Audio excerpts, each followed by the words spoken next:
एक अजीम शख्सियत राजेश पांडे जी मौजूद हैं। इन्होंने एक किताब लिखी है वर्चस्व, उत्तर प्रदेश के एक आपराधिक कालखंड की सच्ची दास्तान। ध्यान रखिएगा, एसटीएफ को सिर्फ 6 महीने का समय दिया गया था। एसटीएफ का श्री फॉर्मेशन प्रकाश शुक्ला को मार गिराना है, 6 महीने का समय था। मैगजीन बदलता रहा और गोली मारता रहा और लोग तमाशा देखते रहे। ये श्री प्रकाश शुक्ला ने ही ये मर्डर किया था। मैंने बताया ना, कोई शक व शुबा नहीं थी, कह के मारा था कि तुमको फला तारीख के पहले मैं मार दूंगा। ये कितनी टोटल हत्याएं की होंगी इसने अपने जीवन काल में? देखिए, जीवन काल में तो ये किसी तांत्रिक ने बता दिया कि तुम 100 हत्याएं जब पूरी कर लोगे, 101 हत्याएं, तो तुम अजेय हो जाओगे, तुम्हें कोई मार नहीं सकता। तमाम अपराधी अगर आप लिस्ट देखें तो 90 के दशक के अपराधी ही धीरे धीरे आगे चल के माननीय हुए और फिर विधानसभा लोकसभा में जाकर बैठे। नमस्कार, मैं हूं सीमाब नकवी और आप देख रहे हैं भारत समाचार। आज हमारे साथ एक अजीम शख्सियत राजेश पांडे जी मौजूद हैं स्टूडियो में। रिटायर्ड आईपीएस हैं और इन्होंने एक किताब लिखी है जिसका नाम है वर्चस्व, उत्तर प्रदेश के एक आपराधिक कालखंड की सच्ची दास्तान। ये किताब है और ये किताब लगभग 6000 प्रतियां बहुत जल्द ही बिक गई हैं और ये 5वां संस्करण इसका किताब का मार्केट में आ चुका है। इस किताब में उन तमाम अपराधों की जानकारी है, उन तमाम अपराधियों की जानकारी है जो कि 90 के दशक में जिनकी तूती बोला करती थी। श्री प्रकाश शुक्ला का इसमें मुख्य रूप से जिक्र किया गया है। इसके अलावा जो तमाम राजनीतिक लोग हैं उनका भी इसमें जिक्र किया गया है। लालजी टंडन है, हरिशंकर तिवारी हैं, कल्याण सिंह हैं, इसके अलावा ब्रह्मदत्त द्विवेदी की हत्या का इसमें जिक्र किया गया है। तो ये तमाम चीज़ों का जिक्र इस किताब में किया गया है।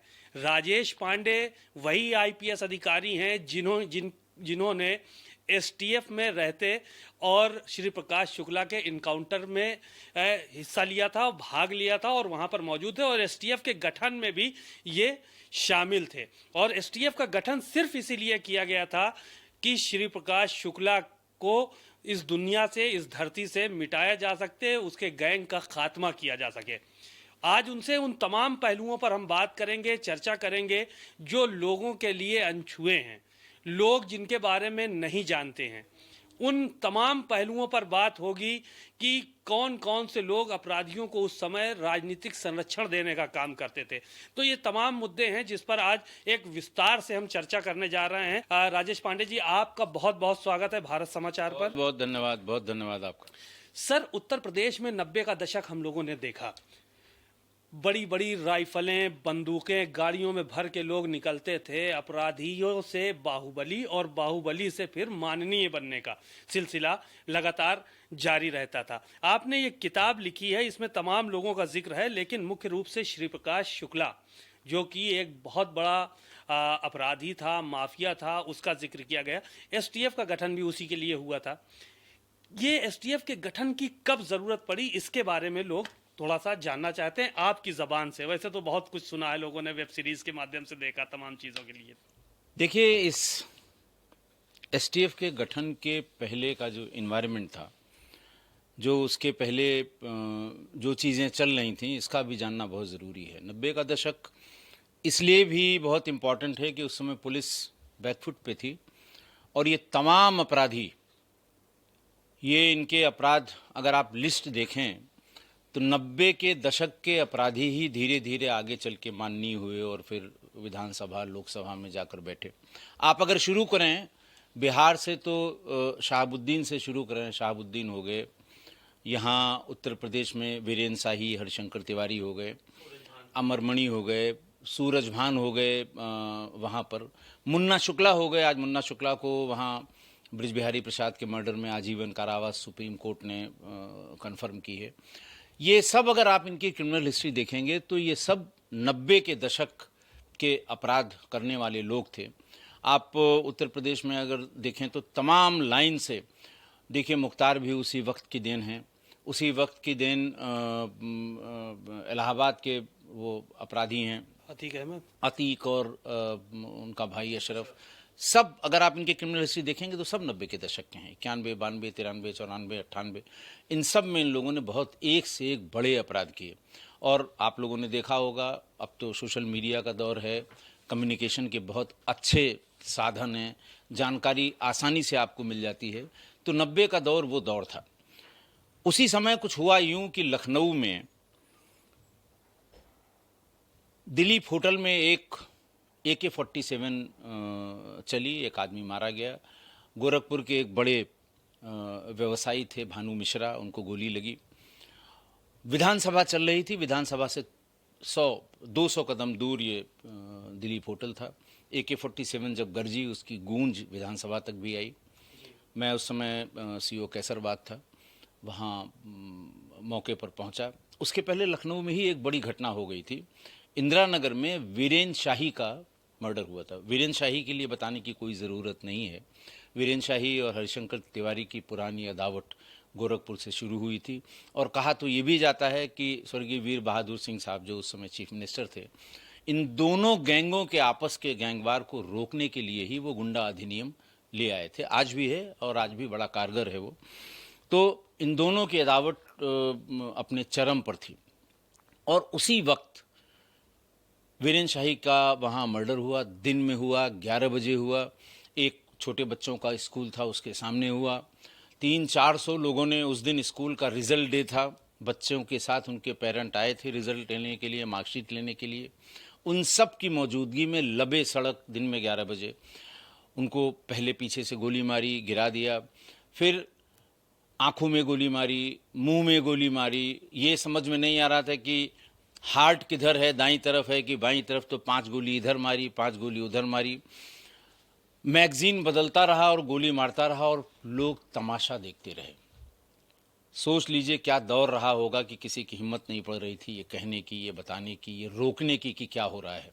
थोड़ी देर में पुलिस आई, हम लोग भी फौरन भाग के मौके पर पहुंचे। पता लगा वीरेन शाही की हत्या हो गई है। फिर बड़ी भीड़ इकट्ठा हुई, सब पोस्टमार्टम हाउस में उनकी लाश रखी गई। और फिर जब एंट्री और एग्जिट बुलेट्स की गिनी जाने लगी तो 112 एंट्री और एग्जिट। वीरेन शाही को 112 गोलियां 112 एंट्री एग्जिट, मतलब 60, 70, 80 गोलियां मारी गई होंगी। कुछ बाहर गिरी होंगी, कुछ बदन में गिरी होंगी। सर, तो ये श्री प्रकाश शुक्ला ने ही ये मर्डर किया था? मैंने बताया ना, कोई शको शुबा नहीं थी। कह के मारा था कि तुमको फला तारीख के पहले मैं मार दूंगा। इसके पहले भी इन लोगों में आपस में गोली चली थी गोरखपुर में। वहाँ गोल मार्केट या कोई फेमस सी जगह है, वहाँ पर ये बच गए थे। इनके गनर की मृत्यु हो गई थी। उस समय सूरज भान और शिव प्रकाश ये सब पीछे से इनका पीछा कर रहे थे। AK-47 से वो मारने का प्रयास हुआ। AK-47 आ चुकी थी इन लोगों के पास? इन लोगों के पास असल में सूरज भान ने AK-47 का जो मजा चखा दिया था इन लोगों को, क्योंकि आप जानते हैं उस समय पुरुलिया ड्रॉप के वेपन्स जो AK-47 थे वो बिहार में जगह जगह ऊपर से ड्रॉप किए गए थे, लोगों के पास पहुंच गए। बाहुबली लोगों ने उनसे ले लिए, खरीद लिए या ज़बरदस्ती ले लिए। तो AK-47 उनके पास थी, और उसी AK-47 का इस्तेमाल मैंने इसमें किताब में बहुत डिटेल में लिखा है कि वो AK-47 कैसे सूरज भान के पास आई। सूरज भान ने कैसे इसको कहा कि अगर तुम वीरेन शाही को मार दोगे तो तुम्हें एक AK-47 में दे दूंगा। ये भी समझिए कि अच्छा, ये तो दौर मैंने बताया कि 90 के दौर में उस समय ये दिक्कत थी। उसके पीछे का जो कारण था वो ये था कि गोरखपुर में रेलवेज का हेडक्वार्टर है। उस रेलवे के हेडक्वार्टर का पूरा कैचमेंट एरिया बिहार का है, बिहार में पटना और उसके आसपास का है। उस दौर में रेल मंत्री बिहार के ही हुआ करते थे। सूरज भान भी उसमें ठेके पट्टी लेने में एक प्लेयर थे, वो आया करते थे। लेकिन कोई भी ठेका या तो वीरेन शाही लेते थे या फिर हरिशंकर तिवारी लेते थे। काम कराने ये सब कोई नहीं जाते थे। लेकिन बाहुबल पे ये वहाँ पर टेंडर पहले फॉर्म से निकलता था। अगर आपको यहाँ लखनऊ का ध्यान हो, DRM ऑफिस में यहाँ भी टेंडर हुआ करते थे। पहले इसके फॉर्म बिकते थे, बाहर गैंग खड़े होते थे, वो देखते थे कि फॉर्म कौन कौन ले जा रहा है। पहले तो वो उनको वहीं डील कर लेते थे कि भरना मत, भरोगे तो ठीक नहीं होगा। फिर फॉर्म भरने की जो लास्ट तिथि होती थी उस पर पूरा जमावड़ा होता था, राइफलों से, बंदूकों से, पिस्टल से, सारे लोग होते थे और एक एक आदमी की स्क्रूटनी करते थे कि फॉर्म जमा करने कौन जा रहा है। अगर उनके विरोध में कोई जा रहा है, उनको पता है कि ये डालेगा तो ये ठेका हमको नहीं मिल सकता है, तो उनको खींच लेते थे, मार देते थे। तमाम टेंडर्स में मर्डर यहीं लखनऊ में हुए हैं। तो अब तो खैर ट्रांसपेरेंट हो गया, ई टेंडर होने लगे, ये सब बवाल खत्म हो गया, फॉर्म अब लगते नहीं हैं। तो उस ज़माने में ये लोग टेंडर लेते थे और उसको 10-20% उसका पैसा लेके नीचे ट्रांसफ़र कर देते, तो ज़्यादातर बिहार के लोगों को देते। तो सूरज भान को ये लगता था कि मंत्री हमारा, इलाका हमारा, काम हम कराते हैं और टेंडर ये लोग ले जाते हैं, हम बिना बात के इनको 10% या 20% देते हैं। तो वो इस फिराक में था कि कोई उसको ऐसा मिल जाए जिसकी सहायता से, तो उसे उस समय श्री प्रकाश मिल गया। और श्री प्रकाश की जब मुलाकात वहाँ हुई तो उसकी शर्त ये थी कि AK-47 मैं तुमको दूंगा। असलहों का शौकीन था श्री प्रकाश, उसके पास बहुत अच्छे और अत्याधुनिक असलहे थे, ज़्यादा लोगों को नहीं रखता था, 3-4 लोग उसके गैंग में हुआ करते थे, इससे ज़्यादा नहीं थे। और वो इस लालच में फिर उसके बाद इनकी अदावत शुरू हुई आपस में। नहीं तो शाही का मर्डर सिर्फ AK-47 के उसमें नहीं हुआ और वो उसके अलावा रेलवेज भी कोई? ना रेलवेज के ठेकों में हुआ। देखिए रेलवेज के ठेके या तो शाही लेते थे या हरिशंकर तिवारी लेते थे, ये दोनों एक दूसरे के लोगों को लेने नहीं देते थे। हरिशंकर तिवारी से संपर्क कर लिया सूरज भान ने कि हम आप मिल के लेंगे, हम इनको नहीं लेने देंगे। और कैसे नहीं लेने देंगे, उस प्रोसेस को पूरा करने के लिए श्री प्रकाश उसके गैंग को साधा इन लोगों ने, और फिर वो पूरा एक बड़ा डेडली कॉम्बिनेशन हो गया सूरज श्री प्रकाश सर, ये बदमाश कैसे बना, इसकी उत्पत्ति कहाँ से हुई, ये जानना चाह रहे हैं। देखिए श्री प्रकाश बेसिकली देखिए ये गोरखपुर का रहने वाला है, आप सभी जानते हैं। और वहाँ स्थानीय तौर पर जब यूनिवर्सिटी के लड़कों में जब पॉलिटिकल जो झगड़े होते थे उसमें इसने इंटरफेयर किया और सबसे पहले ये कूदा। उस समय बिजनेस हुआ करता था केबल का, DTS तो अब आए हैं, पहले ये होता था कि एक आदमी को उसका लाइसेंस मिला, मान लिया शहर में लखनऊ में मिला या गोरखपुर में मिला, तो उसने सब जगह केबल तार से टीवी तक लगवा दिया। उसका किराया होता था 100, 150, 200, 250 रुपये, लोग 250 रुपये तक लोग कनेक्शन ले लेते थे, लेकिन वो भी थोड़े जो दबंग थे वो कई महीने उसका किराया नहीं देते थे। तो एरिया वाइज जो केबल संचालक था वो इस तरह के गुंडा प्रवृत्ति के लोगों को बता देता था कि यहाँ आप वसूली करके ले आइए। तो गोरखपुर में अलग अलग हिस्सों में वसूली के लिए ये केबल संचालक ने दे रखा था। इसको लगा कि अगर ये हम पूरा का पूरा ले लें तो वो अलग अलग जो लोग केबल संचालक को पैसा वसूल के दिया करते थे, उसमें से 20%, 10% उनको कमीशन उसका मिलता था, उनमें से एक एक की हत्या करनी शुरू की उसने। और लगातार 8 हत्याएं वहाँ पर की, जिनमें दुबे ब्रदर्स की भी है। दुबे 2 भाइयों की एक दिन बाद मायावती जी वहाँ चीफ मिनिस्टर थी जब, तो गोरखपुर में वो मंडलीय समीक्षा के लिए जाने वाले थे। उसके एक दिन पहले ही एक भाई को तो उसके घर में घुस के गोली मार दी। वो उस पर जिप्सी पे लाल बत्ती लगा के और एक आदमी वर्दी पहन के और 9mm की स्टेन रख के, और दूसरे भाई को कहीं शहर में चौराहे पे मार दिया था। बड़ा सनसनीखेज हुआ था और कुल मिला के उसने उस पर आधिपत्य जमा लिया। तब से उसकी, जैसे वो कहते हैं ना कि शहर में अब वो छोटे छोटे लोगों से डील करने वाले गुंडे हुआ करते थे कि तुमने 3 महीने का नहीं दिया, 4 महीने का नहीं दिया, और जब वसूलने वाले मारे गए तब वो श्री प्रकाश का नाम धीरे धीरे, पहले ये अशोक सिंह के नाम से जाना जाता था, लेकिन फिर लोगों को पता लग गया कि ये श्री प्रकाश शुक्ला ही है। ये कितनी टोटल हत्याएं की होंगी इसने अपने जीवन काल में? देखिए जीवन काल में तो ये करीब करीब, जैसा ये जब जाने वाला था इसको किसी तांत्रिक ने बता दिया कि तुम 100 हत्याएं जब पूरी कर लोगे, 101 हत्याएं, तो तुम अजेय हो जाओगे, तुम्हें कोई मार नहीं सकता है। उस समय तक ये 90 से ऊपर हत्याएं कर चुका था पूरे देश में, जैसे बिहार में, दिल्ली में और उत्तर प्रदेश में, कुछ नेपाल में, तो करीब करीब 90-92 हत्याएं ये कर चुका था। और इसे 100 पूरा करने की ललक थी कि 100 पूरा करके, और ये जा भी रहा था उसी सिलसिले में झारखंड, रांची जा रहा था। एक उसको बड़ी सुपारी मिली थी कि अब की बार वहाँ इकट्ठा सबको मारेंगे तो हमारा 100 पूरा हो जाएगा। तो लेकिन दहशत बहुत थी, इसी लखनऊ में ऐसी दहशत थी कि बस पूछिए नहीं। तो उस समय किसी ने, जैसे अजरा शर्मा साहब ने, उनकी किताब है बाइटिंग द बुलेट, सुनते तो हम लोग भी थे, और तमाम आपने देखा होगा समाचारों में, तमाम खबरों में, तमाम वीडियो क्लिप्स, वीडियो का जब चलन हुआ तो सैकड़ों वीडियो प्रोग्राम लोगों ने किए कि साहब कल्याण सिंह को मारने की सुपारी उसने ली थी। लेकिन ये बात हम लोगों तक कोई बहुत ही ऑथेंटिक या बहुत जिसको वो कहते हैं कि वैसे सोर्स से नहीं आई थी कि हम भी कह सकें कि नहीं नहीं ये बात सही है। लेकिन सारे उस पर पर्दा उठाया अजय राज शर्मा साहब ने। उन्होंने जब ये किताब लिखी तो उस पूरी घटना का जिक्र उसमें किया है कि कैसे उनको कल्याण सिंह जी ने बुलवाया।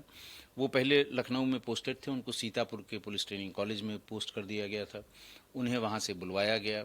वो लिखते हैं उसमें, और उनका इस पे इंटरव्यू भी है कि जब मैं पहुँचा तो कुछ परेशान से घूम रहे थे, टहल रहे थे अपने कक्ष में, और उन्होंने पूछा कि सर हुक्म करें, कैसे बुलाया गया मुझे। तब उन्होंने बताया कि मेरे मारने की सुपारी ली है और एक इस तरह का बदमाश है, और आप ऐसा करिए कि मैं आपको आज ही पोस्ट कर दूंगा लखनऊ, आप एडीजी लॉ एंड ऑर्डर का चार्ज लीजिए और एक यूनिट ऐसी बनाइए जो सिर्फ और सिर्फ शिव प्रकाश पर काम करे। तो फिर उनको उसी दिन यहाँ एडीजी लॉ एंड ऑर्डर बनाया गया। अरुण कुमार साहब उस समय हट चुके थे, मैं सीओ कैसरबाग था, हजरतगंज से मैं हट गया था, सत्येंद्रवीर सिंह साहब एसपी सिटी वेस्ट थे।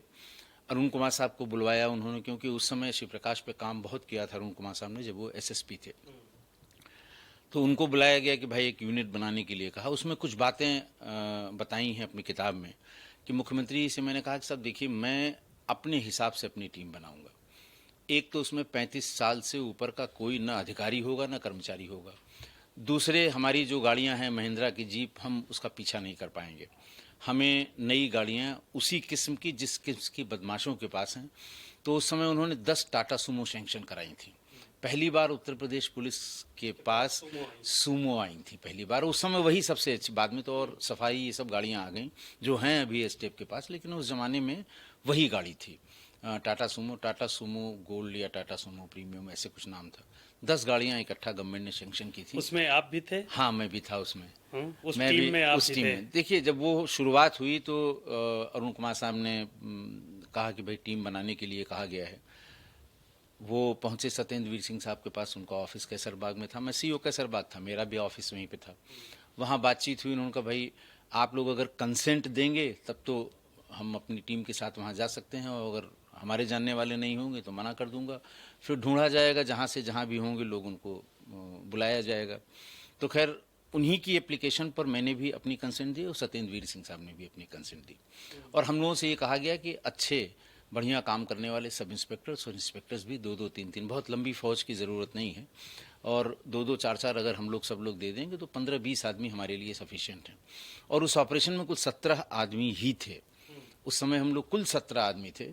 किराए के एक मकान में एक ऑफिस खोला गया था। देखिए कितनी मुश्किल होती है जब एसटीएफ के ऑफिस खुलने के एक जियो जारी किया, शासन से आया कि साहब फलां तारीख तक की यूनिट बन जाए। अब चूंकि मुख्यमंत्री का आदेश था तो पूरी तेजी हुई इसमें। राजीव रतन शाह साहब उस समय प्रमुख सचिव गृह थे, तो उनकी तरफ से एक, शासन की तरफ से एक आया कि साहब इस तारीख तक ऑफिस मिल जाए, इस तारीख तक ऑफिस इस्टेब्लिश कर लिया जाए, इस तारीख तक सभी कर्मचारी आ जाएं, जो वाहन टेलीफोन इन सब की व्यवस्था इस तारीख तक कर ली जाए, और फिर काम शुरू कर दिया जाए। और ध्यान रखिएगा, एसटीएफ को सिर्फ 6 महीने का समय दिया गया था।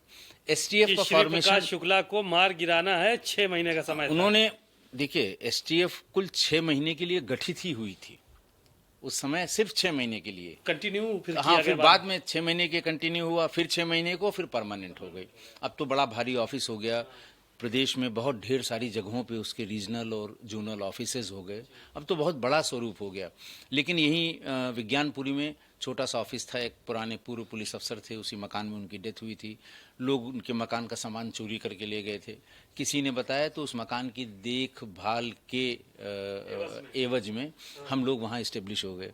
ज़्यादा लोग थे नहीं, एक कमरे में सब लोग बैठ जाते थे, उसी में अरुण कुमार साहब, उस समय मालवी हमारे इंस्पेक्टर हुआ करते थे, उपी मिश्रा हमारे इंस्पेक्टर हुआ करते थे। इस तरह से इंस्पेक्टर सब इंस्पेक्टर 4 से 10 लोग ही थे, और धीरे धीरे करके हम लोगों ने काम शुरू किया था। देखिए, देश में पहली बार जी एक अपराधी या एक अपराधी गैंग के लिए एक यूनिट बनाई गई थी एसटीएफ, सिर्फ शिव प्रकाश शुक्ला, और साथ में कुछ जोड़ दिया गया था कि साहब असलहों की तस्करी करने वाले लोगों पे, तस्करी करने वालों का भी काम करेंगे, FICN यानी जो फेक करेंसी नोट है उस पर भी काम करेंगे। लेकिन समय 6 महीने का ही था। बाद में तो वीरप्पन को मारने के लिए एक एसटीएफ बनाई गई थी। लेकिन इस एसटीएफ के बाद की बात है तो वो अपने आप की एक पहली घटना थी कि एक अपराधी या अपराधी गैंग के लिए एक पूरी यूनिट बनाई गई। उस यूनिट में 17 लोग मात्र थे। कुल 17 लोग थे जिस समय ये एनकाउंटर हुआ। 6 महीने का समय था, 6 महीने के भीतर ही। अच्छा, ये जानकारी चाह रहे हैं कि कल्याण सिंह के मारने की सुपारी ली श्री प्रकाश शुक्ला ने। ये पूरे में चर्चा है कि एक चीफ मिनिस्टर को मारने की सुपारी ले ली, उतना बड़ा जिगरा हो गया उसका। लेकिन सुपारी दी किसने? सवाल यहाँ पे आके कुछ समझ में नहीं आता कि कौन ऐसा उस वक्त तैयार हो गया था जिसने सुपारी दी कि साहब कल्याण सिंह का खात्मा होना चाहिए। देखिए, ये भी कयास ही है। ये बात जब कंफर्म की अजय राज शर्मा साहब ने कि मुख्यमंत्री जी ने कहा कि मेरे मारने की सुपारी ली गई है, तो अजय राज शर्मा साहब तो ये पूछ नहीं सकते साहब किसने दे दी है। उन्होंने कहा भाई एक यूनिट बनाइए, अब इसका बहुत दहशत हो गई है, शहर में ही लखनऊ में ही इसने इनको मार दिया, उनको मार दिया। एक विवेक श्रीवास्तव यहाँ लॉटरी डीलर हुआ करता था, प्रदेश का सबसे बड़ा लॉटरी डीलर था, और लाटूश रोड पर शाम को 7 बजे जब वो अपना लॉटरी हाउस, एक मल्टी स्टोरी बिल्डिंग थी, उसमें केवल लॉटरी का काम करता था, वो उसका मालिक था, वो लौट रहा था तो 20 लाटूश रोड पे उसको 20 गोलियां मारी, उसकी हत्या कर दी। अपने एक बहनोई को किसी लॉटरी की एजेंसी दिलाने के लिए उससे कहा था, उसने मना कर दिया था कि हम नहीं देते, हमारे आदमी काम कर रहे हैं। इस पर उसको वहाँ मार दिया था। तो इस तरह की दहशत लखनऊ में ही। और बड़ी दहशत की, यहाँ पर सोलोमन एंड सोलोमन एक सबसे बड़ी दवा की कंपनी है। उस कंपनी के जो मालिक थे वो के रस्तोगी साहब थे। वो यहीं रहते हैं, ये जो इंटेलिजेंस वाला गोखले मार्ग पर जी। वो सवेरे सवेरे अपने बेटे कुणाल रस्तोगी के साथ टहलने के लिए फॉरेस्ट वाले NBRI वाले उसमें आते थे, अपनी गाड़ी से आ रहे थे। उनको 3-4 बार ये फ़ोन कर चुका था पैसे के लिए कि इतना पैसा पहुंचा दो, नहीं मैं मार दूंगा। रास्ते में उनको ओवरटेक किया, वो समझ गए कि कोई बदमाश हैं, तो उन्होंने गाड़ी तेज कर दी, गाड़ी उसकी गाड़ी में टकरा गई, ये उतरा उसमें से और इसने के रस्तोगी को गोली मार दी। के रस्तोगी मौके पे ही मर गए और उनके लड़के कुणाल को घसीट के गाड़ी में बिठा लिया और किडनैप किया। फिर उसकी रैंसम भी ली उसने। कुणाल की शादी एक बहुत बड़े ज्वेलर्स घराने में हुई थी, तो फिर उन लोगों ने बातचीत की। लेकिन डेयरिंग कितना था ये देखिए कि उसको यहाँ रख के लखनऊ में एक जगह रखा था। लखनऊ में किस जगह पे रखा हाँ, गया था? लखनऊ में इंदिरा नगर में एक मकान उसने रेंट। देखिए उस जमाने में रेंट के लिए अखबारों में निकलते थे, इश्तहार निकलते थे कि साहब मकान किराए हेतु उपलब्ध है, फलाना है, PO बॉक्स नंबर इतने पे संपर्क करें। तो ये देखा करते थे कहाँ कहाँ है, संबंधित से बात करते थे। तो उस समय भी लोग ये कहते थे कि भाई हम परिवार के लिए देंगे, हम ऐसे लड़कों को नहीं देंगे। तो बताते थे कि नहीं साहब वो हम बच्चों को लेके आएंगे, बच्चों को पढ़ाने के लिए लाना है, ये है वो। झूठ सच बता के वो किराए पर लिया गया था, वहीं रखा गया था इसे। और उसी समय सूरज भान ने इनको अर्जेंट बुलाया कि चले आओ, नहीं तो यहाँ हमको बृजबिहारी प्रसाद लालू के बहुत करीबी हैं, वो हमें जेल भिजवा देंगे। कुछ उनकी वहाँ पॉलिटिकल राइवलरी चल रही थी। इसने कहा कि नहीं अभी एक पकड़ है हमारे पास, निगोशिएट कर रहे हैं, हम कल कर लेंगे, परसों कर लेंगे। उन्होंने कहा नहीं तुरंत अभी चले आओ। तो कुणाल को यहाँ छोड़कर, 2 लड़कों के सहारे छोड़कर ये पटना चले गए और पटना में पूरा के पूरे गैंग ने उसको मार दिया, बृजबिहारी प्रसाद को। और फिर वहां से आए, तब निगोशिएट करके पैसा लेके तब कुणाल को छोड़ा। तो ये सब शहर में ही हुआ, लखनऊ में ही। तो दहशत का आलम ये था उस समय। बनवारी लाल कंछल को भी मारा? हाँ, नहीं, बनवारी असल में हुआ ये कि जब शुरू में धरना प्रदर्शन ये सब जब होता है तो व्यापारी नेता आते हैं कि साहब देखिए व्यापारियों के साथ जाति हो रही, पहले भी होता था, अब भी होता है, जाति हो रही है और सब हम दुकानें बंद रखेंगे, वो फलाना करेंगे और ढिकाना करेंगे। और धरना प्रदर्शन शुरू हुआ। धरना प्रदर्शन शुरू होता है तो पुलिस पे दबाव होता है, प्रशासन पे भी होता है और सरकार पे भी होता है। भाई व्यापारी देखिए कंट्रीब्यूट बहुत करता है इकोनॉमी में, GST के तौर पे, इनकम टैक्स के तौर पे। तो कोई भी सरकार ये नहीं चाहती कि व्यापारियों को बहुत लंबे समय तक नाराज किया जाए। बनवारी लाल कंछल उस समय टॉप के व्यापारी नेता थे, बड़े नेता थे। बाद में कई फ्रैक्शन हुए और अलग बात हो गई, लेकिन बड़े नेता थे वो। धरना प्रदर्शन हुआ तो उसने फ़ोन किया इनको कि तुमसे भी पैसा लूंगा। तो नेता है, उसने कहा अरे पता नहीं इसे फ़ोन करते रहते हैं लोग। फिर उनको इतना डराया, पीछा किया, मुंबई तक पीछा किया कि उसके बाद कभी उन्होंने कोई धरना प्रदर्शन भी नहीं किया और न लखनऊ लौट के आए। पैसा दिया कि नहीं? पैसा पैसा दिया कि नहीं ये तो नहीं कहा जा सकता, लेकिन ये है कि बनवारी लाल कंछल उसके बाद, और उसके बाद ये सब व्यापारियों के साथ होता रहा, कोई धरना प्रदर्शन नहीं हुआ।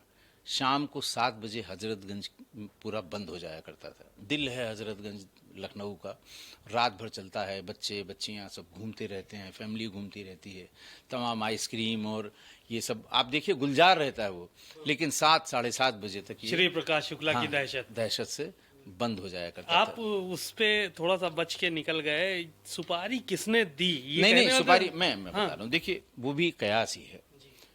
धीरे धीरे जो तार उसके जुड़े, जो धीरे धीरे उसकी बातें समझ में आई, तो बात ये समझ में आई कि ब्रह्मदत्त द्विवेदी की हत्या हुई थी।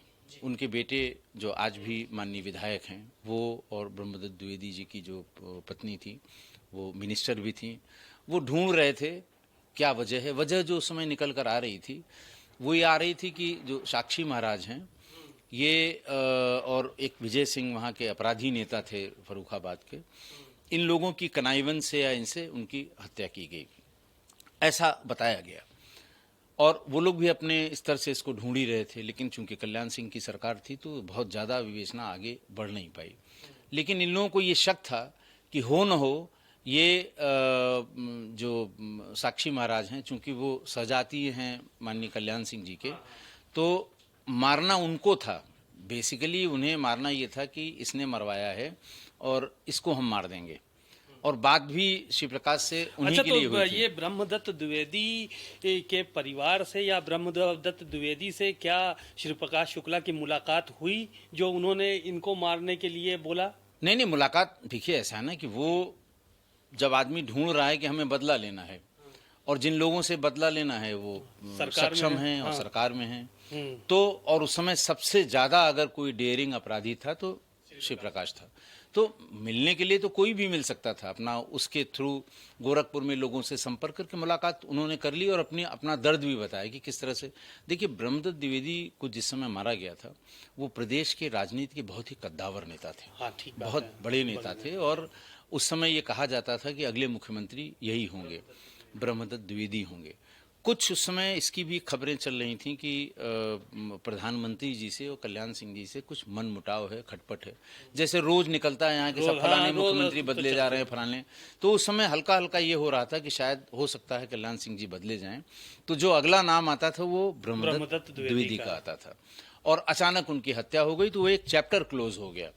तो इसलिए उनके घर वाले या सब लोग, कोई भी बड़ा नेचुरल है किसी के क्या, ब्रिजबिहारी प्रसाद के घर वाले आज भी इसी बात के लिए परेशान रहते हैं कि जिन लोगों ने मारा है उनको सजा हो। तो जिसके यहाँ वो भी पॉलिटिकल लीडर, कद्दावर लीडर है, तो वो ये सुपारी की बात संभवतः साक्षी महाराज ने उनको बताई कि आपको मारने की सुपारी ली गई है, और फिर वो इस बात को मान बैठे। उनको मानते भी थे बहुत कि साहब वो एक ही बात है, चाहे उनको मारने की चाहे उनको मारने की बात हो। हाँ, लेकिन ये कयास है हम लोगों का उस समय की, संभवतः इसी कारण से हाँ, ये सुपारी ली। सुनने में चर्चा इस बात की रहती है कि श्री प्रकाश शुक्ला के बारे में ये कहा जाता था कि कोई बड़े लोधी नेता को मारने की, बहुत बड़े लोधी नेता को मारने की सुपारी उसने ली है, और शायद यही वजह रही कि कल्याण सिंह ने उन चीज़ों को अपने ऊपर लिया। हाँ, देखिए ये ये बातें कोई ऐसा नहीं कि मैं बता रहा हूँ या मैंने इसमें लिखी हैं, ऐसा नहीं, ये तो बिल्कुल ओपन सीक्रेट था, तमाम अखबारों में निकला, तमाम बहुत ढेर सारे कॉलम निकले, बहुत बड़ी बड़ी मैगजीन्स में निकला, इन सब में निकला। अच्छा, साक्षी महाराज जो थे उनको मारने की क्या श्री प्रकाश शुक्ला ने कभी कोशिश की, कभी गाढ़ाबंदी की या कभी रैकी की उनकी? देखिए पूरी कोशिश की और बड़ी सीरियस कोशिश की। कब का वाकया इसी है? कोशिश में ही वो मारा भी गया। देखिए ये मारा गया 23 सितंबर को, उसके पहले ये दिल्ली जाकर उसने एक फ्लैट ले लिया, फ्लैट में रहने लगा, और साक्षी जी का जो आश्रम है ये वहाँ की रैकी इसने शुरू की। लेकिन उस समय तक इतना जाड़ा नहीं पड़ रहा था कि आप कम्बल ओढ़ के, वहाँ लोग जाते थे, वहाँ बहुत सत्संग होता था सवेरे का, तमाम भक्त लोग वहाँ जाते थे आश्रम लेकिन में, आश्रम में साक्षी महाराज के, लेकिन कोई कम्बल ओढ़ के या इस तरह से, वो इस बात का वेट कर रहा था कि थोड़ा सा ठंडा हो, हम कम्बल ओढ़ के जा सकें तो AK-47 छिपा के ले जाएंगे। कहाँ से वो निकलते हैं, कब आते हैं, कितने बजे रहते हैं, कौन कौन पैर छूने जाता है और कहाँ से बैठ के जाता है, कितने लोग वहाँ रेगुलेट, आदमी को रेगुलेट करने के लिए, सब एक एक बारीक चीज़ें उसने इकट्ठा कर रखी थी। 15-20 दिन में जब थोड़ा सा जाड़ा और पड़ने लगता और लोग कंबल ओढ़ के वहाँ जाने लगते तो वो अपना काम कर जाता। अच्छा, साक्षी महाराज को तो उसी बीच उसको जो है वो इनकाउंटर उसका हो गया, ये कहा जाए। अच्छा, इनकाउंटर की जो कहानी है श्री प्रकाश शुक्ला की, वो क्या कहानी है, कहाँ पे वो था? कुछ लोग तो ये भी कहते हैं कि श्री प्रकाश शुक्ला को उठाया अलग जगह से गया था, मारा कहीं और गया है, ये एक चर्चा रहती है, इसमें कितनी सच्चाई है? देखिए, ऐसा है कि कोई भी एनकाउंटर हुआ हो, कोई भी बड़ा, आप वीरप्पन के एनकाउंटर को देख लीजिए या और भी किसी बड़े अपराधी के एनकाउंटर, तो उसमें तमाम तरह की थ्योरीज आती हैं, तमाम तरह की। और जब मैं जब ये कोरोना बहुत अपने बुरे दौर में था, तो मुझे ये लगता था कि पता नहीं हम भी कब तक रहेंगे, कब तक नहीं रहेंगे। उसी दौर में मैंने एक क्राइम पर यूट्यूब पे किस्सा मैंने शुरू किया, किस्सा गोई की। पर्पज उसका सिर्फ ये था कि भाई अब तक जो मैंने किया है वो बता दूं ताकि सनद रहे। कल को मान लिया जिस हिसाब से उस समय वहाँ मैं बरेली में था, उस समय आईजी था, और जिस हिसाब से आसपास लोग जिनकी मृत्यु हो रही थी कोरोना में, तो देखिए मृत्यु से सबको डर लगता है, कोई कितना भी बड़ा बहादुर हो, वीर बांकुरा हो, लेकिन मृत्यु से सबको डर लगता है। तो मुझे ये लगा कि कल को पता नहीं किसने देखा है क्या हो जाए, तो लिहाजा जो कुछ भी हमने अपने इतने दिन में किया है, क्योंकि मैं घर में बहुत शेयर नहीं करता था, और उस समय तक कम से कम 200 यूट्यूब की स्टोरीज श्री प्रकाश पे आ चुकी थी, तमाम रिपोर्ट आ चुकी थी, तमाम चीज़ें आ चुकी थी कि साहब ऐसे मारा, ऐसे उठाया, ऐसे किया, फलाना था, ठिकाना था, इनके टच में था, इनके घर से उठाया, इस तरह की किस्से कहानी बहुत आ गई थी। तो मुझे लगा कि चूंकि हम लोग फर्स्ट हैंड उसको डील किए थे, तो जो सच है उसको बता दिया जाए, नहीं तो कल को ये किस्से कहानी चलते रहेंगे। तो मैंने, आप यहाँ भी बताइए कि क्या है। नहीं तो वो वहाँ पे बताया। उसके बाद फिर ये हुआ कि हम इसको अगर लिख के नहीं, क्योंकि देखिए सोशल मीडिया का कोई भरोसा नहीं, जैसे पहले याहू था, याहू के चैट रूम हुआ करते थे, सब खत्म हो गया। आज यूट्यूब बहुत कस के चल रहा है, इसके पहले फेसबुक खूब चला, लेकिन अब वो धीरे धीरे चलता था, आर्कुट चला, ठीक है, लेकिन खत्म हो गया। तो ये मेरे दिमाग में आया कि पता नहीं ये यूट्यूब आज है, कल को कोई नया मंच तैयार हो जाए, कल को कोई देखे ना देखे तो ये हमारी सारी मेहनत बेकार हो जाएगी। किसी विद्वान ने मुझे बताया कि भाई इसको लिख डालो कहीं पर, डॉक्यूमेंट के तौर पे या उस तौर पे, ताकि ये जैसे वो कहते हैं ताकि सनद रहे, कल को कोई इस पे कोई इधर उधर की बातें ना हो। तब मैंने ये किताब उसी समय, ये कोई आज की लिखी हुई नहीं है, ये मैंने उसी समय लिखी थी जब ये कोरोना चल रहा था। धीरे धीरे देखिए, मैं ना तो लेखक हूँ, ना साहित्यकार हूँ, ना मैंने कभी लिखते, लेकिन अच्छा है आप। हाँ, नहीं अब मैं बोल के इसे अपने एक वहाँ पर हमें मिल गए थे टाइपिस्ट अशफाक मियां बरेली में, लैपटॉप लेके आते थे, मैं बोलता था, वो टाइप कर देते थे, शाम को प्रिंट निकाल देते थे, उसको करेक्शन कर देते थे। वो भी खाली थे, हम भी खाली थे, कोई काम नहीं था, सब ऑफिस बंद थे, आदमियों का आना जाना बंद था, सब कुछ बंद था। अपने कमिश्नर के साथ दिन में 2-3 बार जहाँ कहा जाता था वहाँ राउंड पे जाते थे हम लोग, जो इलाके क्वारंटाइन में रहते थे उनको देखने जाते थे, ड्यूटीज़ को देखने जाते थे। तो ये सब काम चलता रहता, लेकिन समय बहुत था, तो उस समय ये लिखा गया था। फिर जो इसका जो जिस पार्ट के बारे में आप बता रहे हैं, परसू करते करते, अच्छा उसी समय मोबाइल बस आया था, लेकिन सामान्य लोगों के पास नहीं था, इसने मोबाइल खरीद लिया था। श्री प्रकाश शुक्ला, श्री प्रकाश के पास मोबाइल आ गया था, और पहला सीडीआर लेने मैं और उस समय के एसएसपी रजनीकांत मिश्रा साहब, हम लोग श्रीराम टावर में गए थे। उषा फोन का 2 ही फोन थे, उषा और एसआर 98390 से शुरू होता था और उषा 98380 से शुरू होता था। तीसरा कोई मोबाइल नहीं था, तीसरी कोई सर्किल नहीं थी। तो जब ये दिलीप होटल का कांड हुआ, तो गोली चलने के या जो आदमी मारा गया और जिसको बाकी लोगों को गोली लगी, उसके 3-4 मिनट के भीतर गोरखपुर में भानु के भाई के पास ये फोन गया कि तुम्हारे भाई की लाश दिलीप होटल में पड़ी है, आके ले जाओ। कुल 3-4 मिनट के भीतर। तो दिलीप होटल से 3-4 मिनट की दूरी पे जितने पीसीओ थे वो सब हम लोगों ने खंगाल डाले, कहीं से भी गोरखपुर के उस नंबर पे कॉल नहीं हुई थी, और ये दिमाग नहीं जा रहा था कि ये मोबाइल से भी किया जा सकता है, या मोबाइल से भी किया जा सकता है, किया होगा इसने। जब सारे ऑप्शन हम लोगं ने, अच्छा बाकी जो जैसे चार बाग पे बहुत ढेर सारे, उस समय तो पीसीओ मतलब 2 चौराहों के बीच में 20 पीसीओ मिला करते हैं, बिल्कुल ठीक पीसीओ का ही दौर था वो। तो सारे पीसीओ तलाश डाले और सारी पुलिस लग गई शहर भर की, बड़ी घटना थी। विधानसभा चल रही है उस समय, विधानसभा के बगल में AK-47 से एक कमरे में इस तरह से घटना हुई थी, तो बड़ी घटना थी ये। लेकिन कुछ पता नहीं लगा। तो ये हुआ कि हो सकता है मोबाइल का इस्तेमाल किया हो। तो एक RK सिंह, राजेंद्र कुमार सिंह साहब उस समय CEO थे उषा फोन्स के, नए नए आए थे और वहीं बैठते थे श्री राम टावर में। वो हमारे स्कूल के दिनों के इलाहाबाद के हमारे क्लासमेट थे। मैं जानता नहीं था कि वो यहीं आ गए हैं। बीच में बहुत लंबा समय हो गया, 15-20 साल का। हम और रजनीकांत मिश्रा साहब गए तो राजेंद्र सिंह मिल गए, तो उनसे बताया कि हमारी समस्या ये है, ये फ़ोन अगर मोबाइल से किया गया है तो कैसे पता लगेगा। तो वो टेक्निकल आदमी नहीं थे, वो तो मैनेजमेंट के आदमी थे। तो उन्होंने खैर सब लोगों को बुलाया और फिर फाइनली ये पता लग गया कि मोबाइल से ही किया गया था। किस मोबाइल नंबर से किया गया था ये मिल गया, उसकी लोकेशन क्या थी ये मिल गया। और फिर उसके बाद पहली CDR उस समय हमको और रजनीकांत मिश्रा साहब को उसी ने दी थी। तो ये श्री प्रकाश शुक्ला को किस तरह हाँ, का क्या, मारने की जो बात आप कर रहे थे, मारने की बात, तो हम लोगों ने फिर ट्रैक करना शुरू किया। एक बार पता लग गया कि इसी तरह से लोकेशन पता लगती है। फिर दिल्ली जब ये गया तो दिल्ली में यानी मोबाइल से ही ट्रैक किया, मोबाइल से ही ट्रैक किया, मोबाइल से ही फिर इसकी लोकेशन मिलने लगी कि आज यहाँ पहुँच गया, आज यहाँ पहुँच गया, आज यहाँ पहुँच गया, आज इसको कल इसको उसकी प्लेन छूट गई थी तो उसको चेंज कराने के लिए अनुज से कहा। अनुज पहले कभी ईस्ट वेस्ट एयरवेज में काम भी कर चुका था, तो उससे कहा गया कि इसको बदल दो। उसने कहा साहब अब तो नया ही खरीदना पड़ेगा। फिर किस फ्लाइट में इन लोगों ने कराया ये पता लग गया। हम अरुण कुमार साहब सब एयरपोर्ट अथॉरिटी के जो वहाँ सिक्योरिटी वाले थे, SP एयरपोर्ट सिक्योरिटी, उनसे मिले। उन्होंने मना कर दिया कि साहब हम यहाँ से आपको ले नहीं जाने, हाँ नहीं अरेस्ट करने देंगे, और अरेस्ट आप करेंगे तो आप जो हमारा मजिस्ट्रियल कोर्ट है वहाँ प्रस्तुत करेंगे, फिर आप ट्रांजिट रिमांड लीजिए।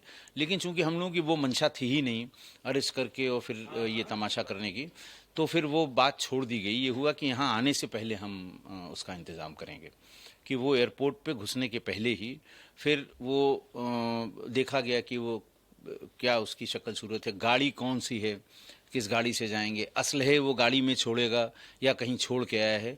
ये सब धीरे धीरे करके हम पूरी टीम हम लोगों की उससे, और फिर जब वो एयरपोर्ट की तरफ आ रहा था, वहीं चांस होता है जैसे हम लोग किसी को ढूंढ रहे हैं, बहुत ज़्यादा उसके बारे में पता नहीं है, एक फ़ोटोग्राफ है, बाकी लोगों की फ़ोटोग्राफ भी नहीं है, लेकिन समय कितने बजे तक वो आ जाएगा चेक इन करने के लिए, कितने बजे तक वो गाड़ी कहाँ खड़ी करेगा, ये सब अंदाज़ लगा के हम लोगों ने रोका और फिर वो भागा वहाँ से। हम लोगों ने पीछा किया, कंफर्म हो गया कि वही है, और फिर गाज़ियाबाद में एक जगह कितनी दूर दौड़ाना पड़ा आप लोगों को? दौड़ाना पड़ा होगा हमारे ख्याल से 30-35 किलोमीटर। वो निकलता रहा, भागता रहा, निकलता रहा, भागता रहा, और कई बार चकमा देने की कोशिश की। अच्छा ये था अरुण कुमार साहब SSP गाज़ियाबाद भी रहे थे उस समय के, उनके पोस्ट किए हुए तमाम इंस्पेक्टर्स भी थे, तो सबको वो फ़ोन करके आने जाने वाले रास्तों पे इस गाड़ी के नंबर का पता करते रहे, किधर से गई किधर से गई, और हम लोगों को लोकेशन भी मिलती रही। और फिर फाइनली उसको वहाँ इंदिरापुरम में आगे जाने का रास्ता ही नहीं था, नहीं भागने की, वहाँ से भी कोशिश करता। और जब वो जंगल फायरिंग उसने की थी?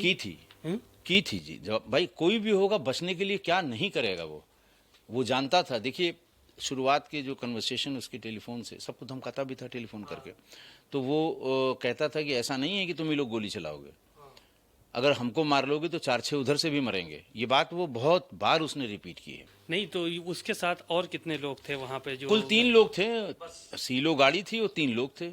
मैंने बताया ना कि वो कभी बड़े गैंग में उसका कोई यकीन ही नहीं था। वो 3 ही आदमी शुरू से थे, बीच में आनंद पांडे थे। तीनों मारे गए? हाँ, तीनों मारे गए। इधर से कोई घायल? इधर से घायल होने का सवाल ही नहीं है। देखिए हम दिन की बात है, हम 11 बजे चेस कर रहे हैं उसे, हम देख रहे हैं वो जा रहा है, हम धीरे धीरे करके 12-13 लोग हो गए। 3-3, 4-4 AK-47 थी हमारे पास, पिस्टल्स थी, सब कोई चीज़ की कमी नहीं थी। हम जानते थे कितनी देर गोली चलाएगा भाई, 2 मैगजीन होगी, 3 मैगजीन, कितनी देर चलाएगा। और जिस जगह वो जाके वो जंगल झाड़ियों में, आगे रास्ता नहीं था, इंदिरापुरम जब बस रहा था, आज से 25-26 साल पहले की बात है, जो लोग वहाँ होंगे उन्हें आइडिया होगा, तो बस ही रहा था। और बस जब घेर लिया गया तो कितना भागेगा, हम जानते थे कि नहीं भागेगा। अच्छा, उसकी फोटो कैसे मिली आपको? क्योंकि उसका कोई चेहरा तो था ही नहीं, न उसकी कोई फोटो थी, पुलिस वालों के पास भी नहीं थी, एसटीएफ के पास भी नहीं थी। कैसे फोटो की व्यवस्था कर लिया आप लोगों ने? सीमा भाई देखिए, एक बात आप ये समझिए कि और कोई तरीका था नहीं, सीसीटीवी उस समय हुआ नहीं करते थे कि हम कहीं भी जाते समय और उसका फोटोग्राफ उसमें से निकाल लें। एसटीएफ जब बनाई गई तब भी एसटीएफ की बड़ी छीछा लेदर हुई अखबारों में। वो कटिंग आज भी मेरे पास है। उसमें ये लिखा गया कि जिलों से फेल हुए अधिकारी इकट्ठा हुए, ये क्या शिव प्रकाश को मारेंगे। फिर एक हेडिंग आई कि साहब ये एसटीएफ सफेद हाथी है, पुलिस सरकार बिना बात के इस पे पैसा खर्च कर रही है। फिर अचानक करीब एसटीएफ बनने के 3-4 महीने के बाद, अब देखिए प्रेस के आदमी के अपने सोर्सेज होते हैं, हमारे में भी सोर्सेज होंगे, पुलिस में भी होंगे, हर जगह रहते हैं। तो उन्होंने कहा साहब ये क्या खाक मारेंगे, फोटो तक तो आज इनके पास आई नहीं है आज तक।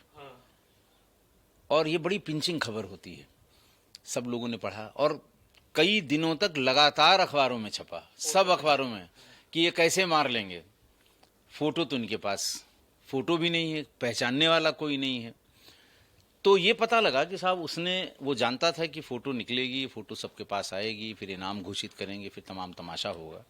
तो उसने गोरखपुर में ये कहा था कि अगर किसी ने फोटो हमारी पुलिस तक पहुंचा दी तो मैं उसे मार डालूंगा। और एक शंका के आधार पर उसने वहीं गोरखपुर में एक फोटोग्राफर को दुकान से खींच के शाम को 4 बजे मार्केट में ही मार दिया था। उसने ये कहा कि तुमसे पुलिस वालों ने संपर्क किया था, किसी फंक्शन में वो गया था, उसमें उस ज़माने में तो हायर करना पड़ता था, वो कंधे में लेके वो चलते थे वीडियोग्राफी वाले। तो वो वीडियोग्राफर था, किसी फंक्शन में, बर्थडे का फंक्शन था या शादी का फंक्शन था जिसमें शिव प्रकाश भी गया हुआ था। तो उसको ये अंदाज हुआ या उसे ये शक हुआ कि पुलिस वाले उसके पास गए हैं कि उसकी कैसेट निकाल के उसमें से फोटोग्राफ निकाल दीजिए। गोरखपुर पुलिस भी बहुत प्रेशर में थी क्योंकि वहीं का रहने वाला था, कभी उसके भाई को उठाते थे, कभी इसको उठाते थे, कभी उसको उठाते थे। तो उसको जब मार दिया तब ये पता लग गया कि फोटो के लिए ये किसी को मार सकता है। तो फोटो कहीं मिली नहीं। और ये बात सही थी जो अखबार में निकल रही थी कि फोटो इसकी मिल नहीं पा रही है। तो ये कहा गया कि पहला काम करो, वो जब मिलेगा तब मिलेगा, फोटो पहले ढूंढो, क्योंकि ये बड़ा आरोप है। ऊपर से भी कहा गया क्या यार तुम लोग 2 महीने से घूम रहे हो, अभी तक फोटो नहीं है तुम्हारे पास। तो बात तो खराब लगने वाली थी, चुभने वाली थी। तो ये हुआ रिश्तेदारों के यहाँ ढूंढा जाए।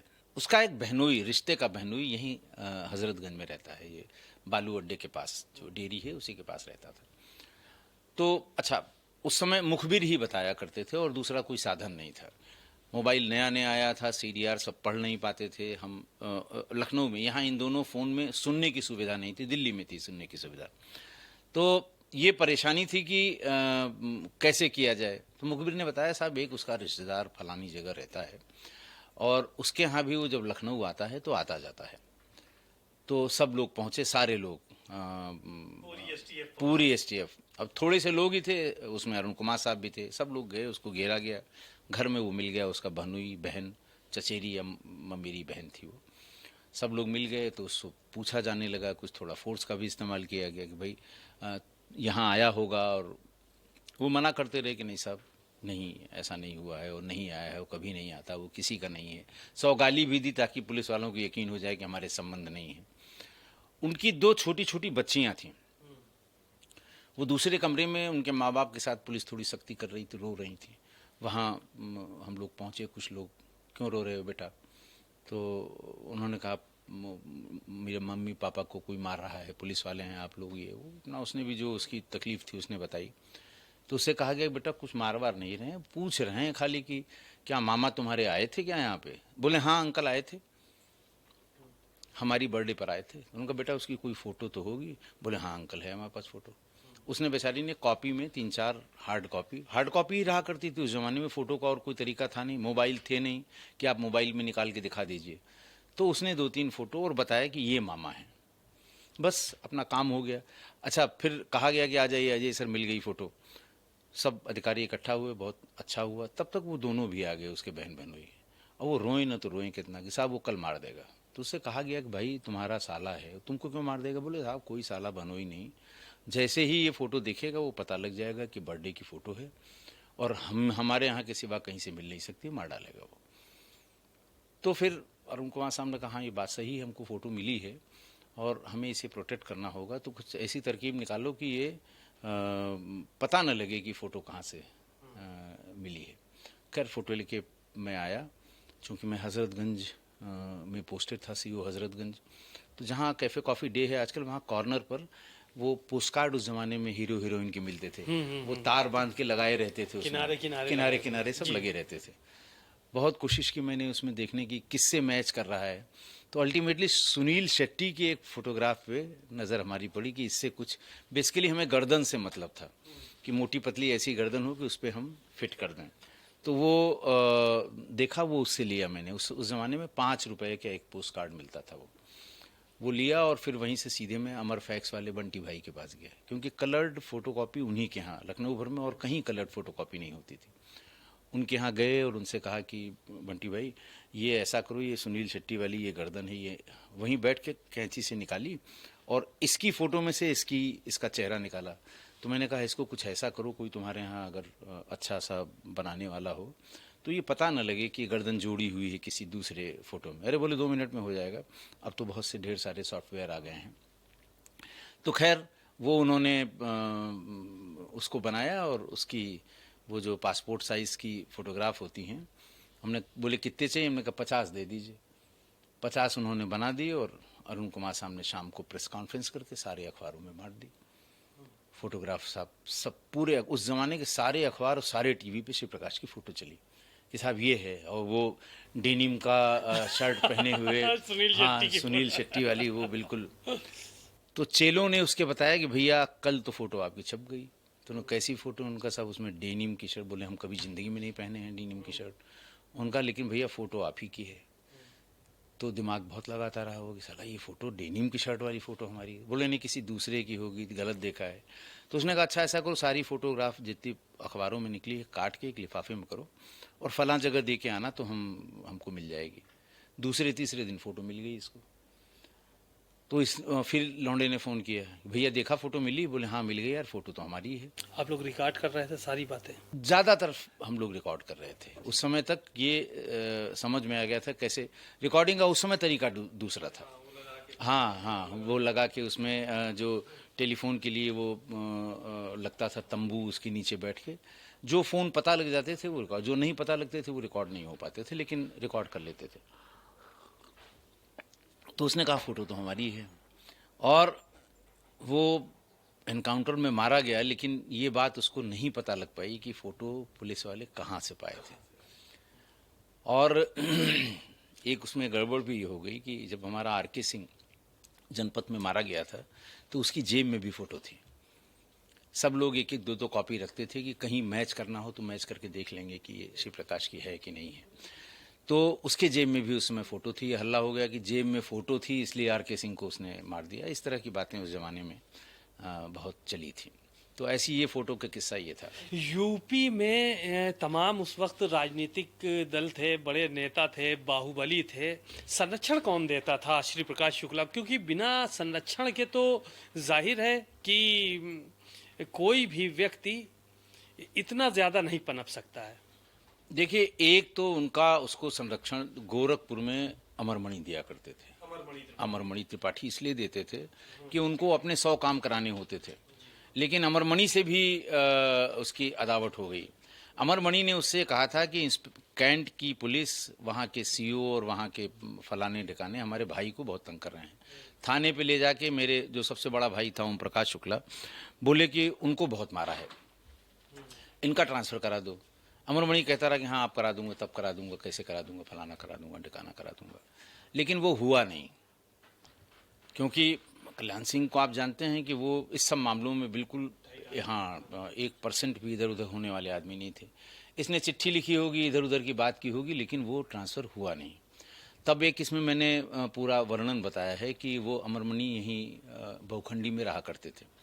वो एक दिन गुस्से में, फिर इसको पता लगा, फिर पुलिस उठा ले गई ओम प्रकाश को, फिर ये गुस्से में AK-47 वाला बैग लेके और उनके यहाँ पहुँच गया, धड़धड़ाता हुआ भीतर। मंत्री थे उस समय। धड़धड़ाता हुआ भीतर पहुँच गया अमरमणि त्रिपाठी के।